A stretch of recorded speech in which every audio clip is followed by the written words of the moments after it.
La sonate pathétique, troisième mouvement. Sur son piano Bechstein et sans aucune partition, Abdelrahman El-Bacha fait revivre l'œuvre de Beethoven. 32 sonates dans leur ordre de composition. Il y a 50 ans, Sviatoslav Richter donnait une partie de ce récital. C'était sur la scène du Grand Théâtre de Tours, un dimanche de novembre. Jouer Beethoven il y a 50 ans, aujourd'hui, il y a 100 ans, est une preuve que Beethoven nous parle à chaque époque. Il est clair que Richter est l'un des géants du piano.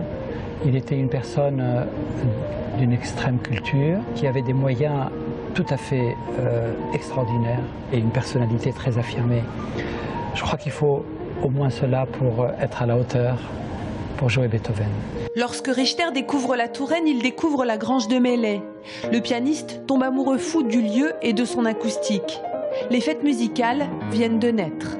C'était un événement pratiquement international, puisque M. Richter, à l'époque, ne pouvait pas sortir de l'Union soviétique, c'était un autre contexte, et donc venir à Tours pour ce concert, c'était absolument un événement exceptionnel, à tel point qu'il y a eu un train spécial qui a été affrété pour que des gens de Paris puissent venir à ce concert.